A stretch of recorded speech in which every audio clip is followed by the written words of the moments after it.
अगर मैं बोलूं पिछले 40 साल से ज्यादा एक ऐसा ऑर्गेनिक केमिस्ट्री का कॉन्सेप्ट जिसको गलत समझा गया, गलत समझाया गया, गलत पढ़ाया गया, गलत बताया गया, कंप्लीट मिसकॉन्सेप्शंस की कैटेगरी में आ गया, तो ये वीडियो आपके लिए है। हमने हमारे टाइम में इसे गलत पढ़ा, हमारे प्रोफेसर्स ने हमें रॉन्ग बताया, हमारे सीनियर्स ने हमें रॉन्ग बताया, उन्हें उनके प्रोफेसर्स ने रॉन्ग बताया, और आज की जनरेशन भी इसे पूरी तरीके से रॉन्ग समझ रही है। कोई भी इंडियन ऑथर हो, फॉरेन ऑथर हो, इस कॉन्सेप्ट को गलत तरीके से एक्सप्लेन करा गया। मेरे पास 1970s और 1980s की बुक है। ये होल्डन डेज पब्लिकेशन से आया करती थी 70s और 80s में। एक बहुत ही फेमस प्रोफेसर साउथ इंडिया से, उन्होंने इसको लिखा था। ये 70s 80s की बुक है। इसमें भी सेम कॉन्सेप्ट रॉन्ग एक्सप्लेन है। हम 70-80 से आगे आते हैं 2025 में। ये ऑक्सफोर्ड की बुक है, क्लिटन ग्रिप्स और वॉरेन की आती है। इस बुक में भी सेम कॉन्सेप्ट को गलत तरीके से बताया गया है। वेलकम टू आई10 एक्सप्लेन्स। इस वीडियो में हम बात कर रहे होंगे एक बहुत ही कमाल के कॉन्सेप्ट्स की, जो ज्यादातर जगहों पे गलत अवेलेबल है। आपको नहीं बताया गया, हमें नहीं बताया गया, और आने वाली जनरेशंस को भी ये चीजें बताई नहीं जा रही है। कई जगह ये एज एक्सेप्शंस दिखता है और कई जगह रॉन्ग कॉन्सेप्ट के साथ दिखता है। Multiple JEE, NEET, GATE, CSIR, किसी भी बुक्स में आप ढूंढेंगे ये गलत होगा। कॉन्सेप्ट तो बिल्कुल एलिमेंट्री हाई स्कूल है, बट जो डिटेलिफिकेशंस है वो मिसिंग है। आइए इस वीडियो में समझते हैं। This is your MK sir. और जो लोग मुझे नहीं जानते, लास्ट ईयर मैंने UP state topper Saurabh AIR 12 को पढ़ाया है। उससे पहले मैंने AIR 33 बिहार स्टेट टॉपर प्रथम को पढ़ाया है। और इंडिया का शायद ही कोई ऐसा टॉपर होगा CSC लेके IITs में आज नहीं पढ़ रहा है। आइए स्टार्ट करते हैं। देखो, इस वीडियो में बहुत सारे यूनिक कॉन्सेप्ट को एक्सपैंड करा जाएगा, पर एक्सपेंशन से पहले कुछ बेसिक चीजें मैं आपसे पूछना चाहता हूं, सो दैट कि मेरी और आपकी थिंकिंग दोनों सेम प्लेटफॉर्म पे आए। पहले आप मुझे ये बताइए, यहाँ आपको एस्टर्स दिख रहे हैं। मैंने एस्टर्स बोला है, आप बोलोगे सर दोनों तो सेम ही चीज है। तो पहले आप मुझे बताइए, क्या दोनों सेम लग रहा है या डिफरेंट लग रहा है? थोड़ा सा सोचो। आप बोलोगे सर लिखने का तरीका इनको डिफरेंट है। जी नहीं, ये दो अलग अलग एस्टर्स को रिप्रेजेंट कर रहे हैं। अगर आप बहुत ध्यान से देखेंगे तो यहाँ C डबल बॉन्ड O के अलोंग ये वाला जो स्ट्रक्चर है वो सिस फॉर्म को रिप्रेजेंट कर रहा है, और यहाँ C डबल बॉन्ड O के अलोंग ये ट्रांस को रिप्रेजेंट कर रहा है। अगर आप देखें, C डबल बॉन्ड O और OR वाला पार्ट सेम साइड में है और यहाँ ये डिफरेंट साइड में है। तो ये एस्टर्स के दो फॉर्म है। बट कभी आपने सोचा कि हम एस्टर्स को जब भी लिखते हैं ऐसा ही लिखते हैं, ऐसा क्यों नहीं लिखते? पहला मेरा आपसे ये क्वेश्चन है, क्योंकि अभी बहुत सारे कॉन्सेप्ट रिलेट होंगे। सोचना ध्यान से। आप बोलोगे सर इसको लिखने में ज्यादा आसान लगता है, जिगजैग है। जी नहीं, बिल्कुल ही गलत कॉन्सेप्ट है। हम समझते हैं दोनों में से पहले नेचुरल फॉर्म इनका कौन सा है, धीरे धीरे डॉट्स को मिलाते जाएंगे। तो ध्यान से सुनना। सबसे पहले आओ ये वाले केस पे। आप ध्यान से अगर देखोगे तो जब मैं इस सिस अबाउट CO बॉन्ड की बात करता हूं तो ऑक्सीजन के पास दो लोन पेयर है, राइट? और लोन पेयर्स रेजोनेंस में जा सकते हैं। बिल्कुल करेक्ट है, यहां पर भी लोन पेयर हैं और वो रेजोनेंस में जा सकते हैं। अब मजे की बात यह है कि अगर आप इस C डबल बॉन्ड O की बात करें तो जो इसका pi star anti bonding orbital है, इसके साथ ये लोन पेयर, ये जो आप देख रहे हो, ये वाला जो आप देख रहे हो ग्रीन कलर से, और ये जो ग्रीन कलर से देख रहे हो, इनके बीच में रेजोनेंस हो सकती है। बोलोगे यस सर हो सकती है, परफेक्टली अलाइंड है। सिस फॉर्म में रहने से एक फायदा यह भी है कि जो इसका sigma star anti bonding molecular orbital होता है, उसके साथ भी दूसरा लोन पेयर रेजोनेंस में जा सकता है। मतलब अगर मैं इसको C double bond O cis form में ले जाता हूं तो रेजोनेंस में सिर्फ एक लोन पेयर नहीं, बल्कि जरूरत पड़ने पे दूसरा लोन पेयर भी घुस सकता है। मतलब दोनों लोन पेयर के रेजोनेंस में जाने के चांसेस बढ़ जाते हैं। मतलब pi star ABMO lone pair के साथ अलाइन हो सकता है और CO का सिग्मा स्टार ABMO भी लोन पेयर के साथ अलाइन हो सकता है। मतलब यहां पर क्वालिटी ऑफ रेजोनेंस ज्यादा बेटर ऑब्जर्व होती है। जब आप इसी फॉर्म को ट्रांस अबाउट CO ले लेते हो तो आप देखते हो कि पाई स्टार ABMO के साथ तो बहुत अच्छे से लोन पेयर अलाइन हो जाता है, पर जो सिग्मा स्टार ABMO है उसके साथ जो दूसरा लोन पेयर अगर जरूरत पड़ने पर अलाइनमेंट बन सके और जा सके, इसकी संभावना खत्म हो जाती है। यही वजह है कि जनरली जो भी एस्टर्स होते हैं वो CO के अबाउट सिस फॉर्म में ही पाए जाते हैं। CO के अबाउट ट्रांस फॉर्म में इनका अरेंजमेंट नहीं होता है। पहली जानकारी ध्यान से सुन लिया आपने। हर कोई चाहता है बेहतर रेजोनेंस करना। ये भाई बेहतर रेजोनेंस कर पाते हैं, ये ज्यादा बेहतर रेजोनेंस नहीं कर पाते हैं, इसीलिए इसका सिस अबाउट स्ट्रक्चर ही एग्जिस्ट करता है और ट्रांस अबाउट को जनरली ये अवॉइड करता है। अब क्वेश्चन आता है, अगर मैं एक साइक्लिक एस्टर लूं और एक ओपन स्ट्रक्चर लूं तो क्या दोनों की रिएक्टिविटी एसिडिटी एक जैसी होगी? अब आप लेवल अप करिए और ध्यान से सुनिए। इस वाले केस में अगर मैं साइक्लिक एस्टर जिसको लैक्टोन्स बोलते हैं ले, तो आप ध्यान से देखोगे कि यहां पर एक फोर्सफुल अरेंजमेंट है। कौन सा फोर्सफुल अरेंजमेंट है? ट्रांस का। यहां पे आपको फोर्सफुली ट्रांस में ही जाना होगा, बिकॉज आप बहुत ध्यान से देखें, जैसे आप ट्रांस में देख रहे थे सी डबल बॉन्ड ओ वाला पार्ट और ओ आर वाला पार्ट अपोजिट था। यहां देखो सी डबल बॉन्ड ओ वाला पार्ट और ओ आर वाला पार्ट ये दोनों अपोजिट है। आपको मेरी बात समझ में आई? ये वाला पार्ट और ये वाला पार्ट, इधर से तो हम साइकिल बना नहीं सकते। अब ओपन चेन में ऐसा नहीं होता है, ये नेचुरल सिस फॉर्म में रहता है। यहां हमने फोर्सफुल ट्रांस अरेंजमेंट रखा बिकॉज साइक्लिक में और कोई चांसेस ही नहीं है। ध्यान से सुनना, मतलब यहां पे ज्यादा बेटर क्वालिटी की रेजोनेंस होगी।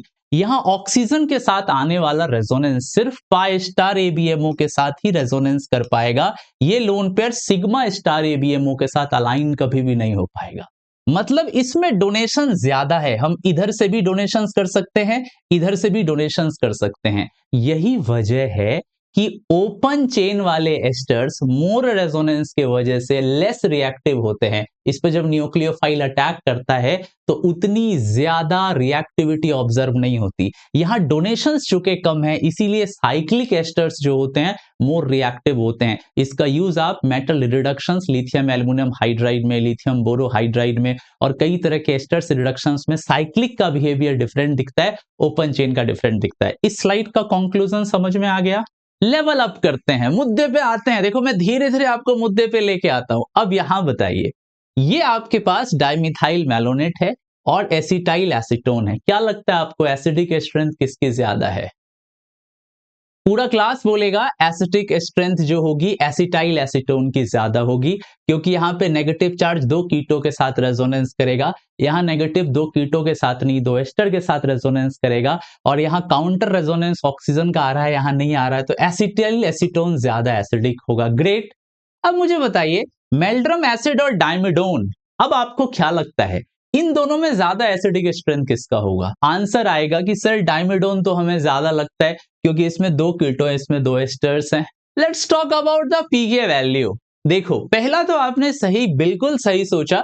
13.33 इसका पीके, 15.87 है, तो ऑब्वियसली हमको ये वाला ज्यादा एसिडिक दिख रहा है। लेकिन यहां क्या हो गया है? यहां देखो 11.25 है और 7.32 है डीएमएसओ के अंदर। आखिर इतना ज्यादा एसिडिक स्ट्रेंथ का फ्लक्चुएशंस क्यों है? होना तो इसको ज्यादा चाहिए ना, दो दो कीटों के साथ रेजोनेंस कर रहा और यहां दो एस्टर्स के साथ। Welcome to IITN explains. यहां पे आप सब फंस गए। सारे ट्रेडिशनल लॉजिक्स, हर एक चीज हर एक जगह इसको गलत तरीके से एक्सप्लेन करी है। मैं अब आपको इसका रियल एक्सप्लेनेशंस बताता हूं कि क्यों मेल्ड्रम एसिड इतना एसिडिक है और डाइमिडोन जो है हमारा वो कम एसिडिक है। आप में से कई स्टूडेंट बोलेंगे कि सर जब नेगेटिव चार्ज यहां आएगा तो नेगेटिव चार्ज इसके साथ रेजो करेगा, इसके साथ रेजो करेगा। नेगेटिव चार्ज यहां आएगा तो इधर भी रेजो है, इधर भी रेजो है।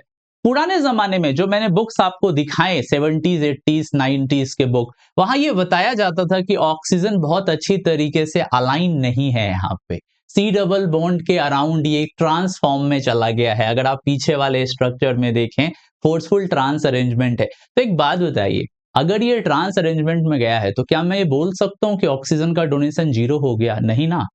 ऑक्सीजन के लोन पेयर अभी भी पाई स्टार एबीएमओ जो सीओ का है उसके साथ अलाइन होके प्लस एम तो लगा ही सकते हैं, तो काउंटर रेजोनेंस तो अभी भी एग्जिस्ट करता है।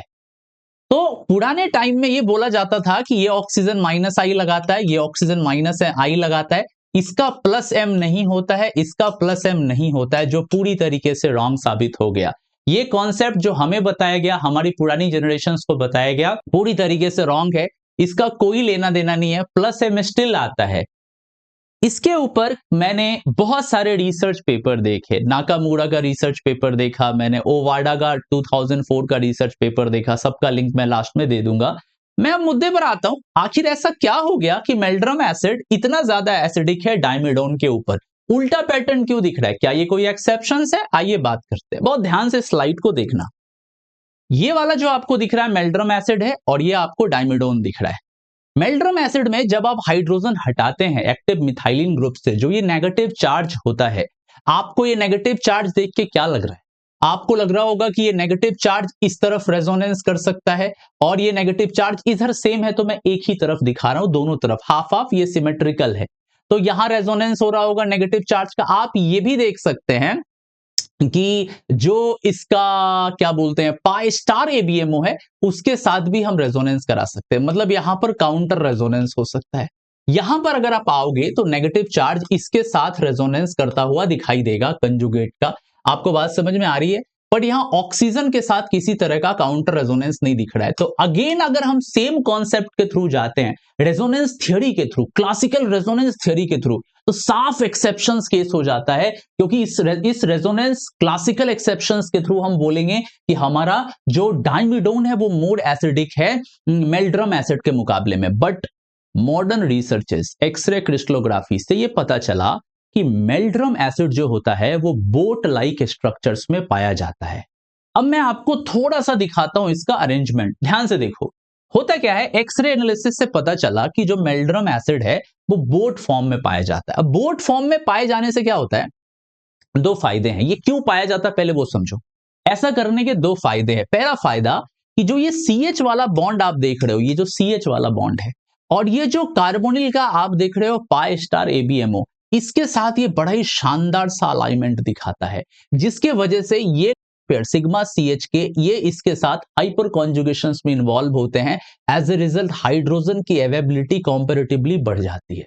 ये बढ़ी हुई एबिलिटी के वजह से हाइड्रोजन को खींच पाना काफी आसान हो जाता है। Point number 1। पॉइंट नंबर 2, जब ये बोट लाइक फॉर्म में चला जाता है तो ऑक्सीजन के लोन पेयर, ये जो ऑक्सीजन के लोन पेयर ये दिख रहे हैं और ये लोन पेयर दिख रहे हैं, ये कंप्लीटली नॉन अलाइनमेंट हो जाते हैं पाई स्टार ABMO के साथ और सिग्मा स्टार ABMO के साथ। मतलब अब ऑक्सीजन का काउंटर रेजोनेंस नेग्लिजिबल हो जाता है इस बोट लाइक स्ट्रक्चर्स में।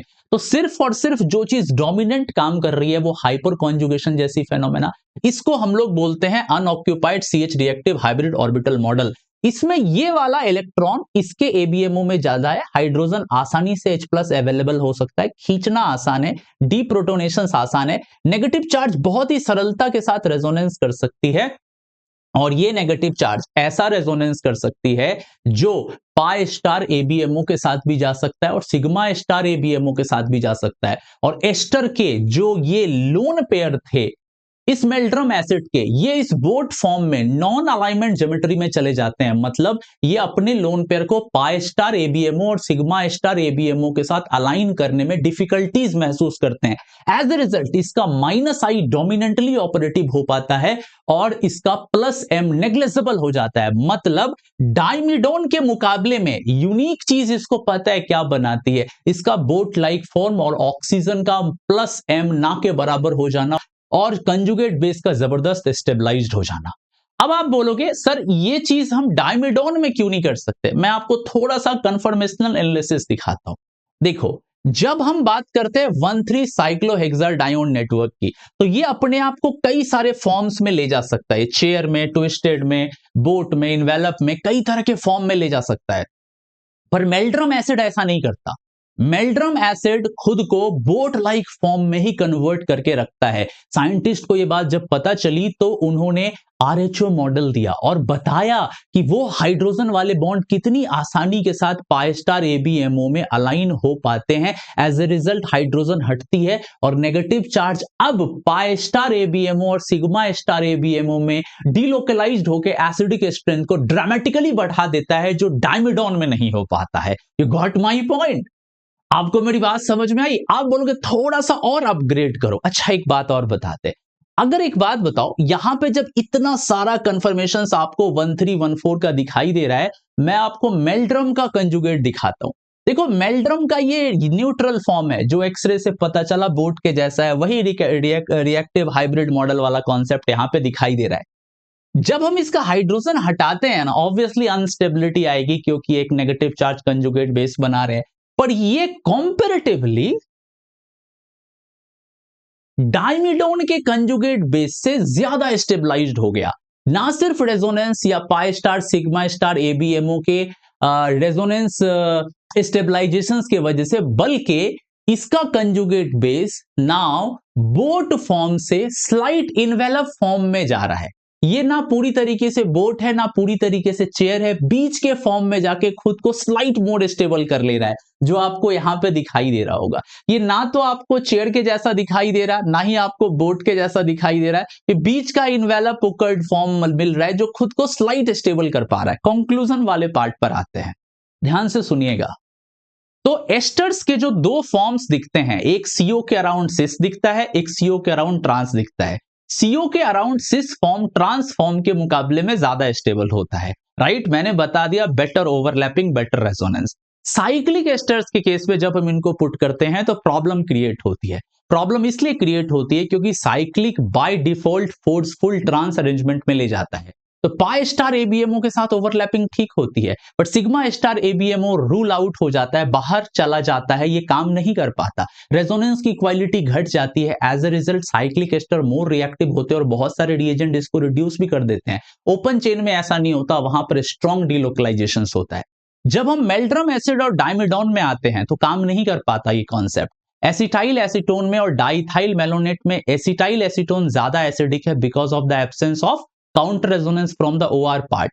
बट मेल्ड्रम एसिड में ऐसा नहीं होता। साइंटिस्ट रिवील करते हैं एक्सरे से कि ये खास तरह के बोट फॉर्म में जाता है, क्योंकि ये boat form reactive hybrid CH model के हिसाब से अपने सीएच बॉन्ड को पाई स्टार एबीएमओ के साथ कुछ ऐसा तगड़ा अलाइन कर लेता है कि सीएच बॉन्ड बहुत कमजोर हो जाती है overlap hyper conjugation like phenomena से, और सीएच के हाइड्रोजन को एब्स्ट्रैक्ट करना आसान होता है, तो आराम से खींचा जा सकता है। और हाइड्रोजन अगर किसी से आराम से खींच सकते हो वो बेटर एसिड होगा। पॉइंट नंबर 2, मेल्ड्रम एसिड में जो नेगेटिव चार्ज होता है, चूंकि बोट लाइक स्ट्रक्चर में होने की वजह से इतनी कमाल की अलाइनमेंट दिखती है, ओवाडा ने इसको प्रूफ किया 2004 में कि नेगेटिव चार्ज ना सिर्फ पाई स्टार एबीएमओ के साथ बल्कि सिग्मा स्टार एबीएमओ के साथ स्ट्रॉन्ग डीलोकलाइजेशन करके खुद को मोस्ट स्टेबल बना सकता है। समझ में आई बात? पॉइंट नंबर 3, यहां बोट फॉर्म में ऑक्सीजन कुछ ऐसे पकर्ड स्ट्रक्चर्स में पाए जाते हैं कि अपने लोन पेयर को ये अलाइन नहीं कर पाते हैं कार्बोनाइल के, ना ही पाई स्टार एबीएमओ के साथ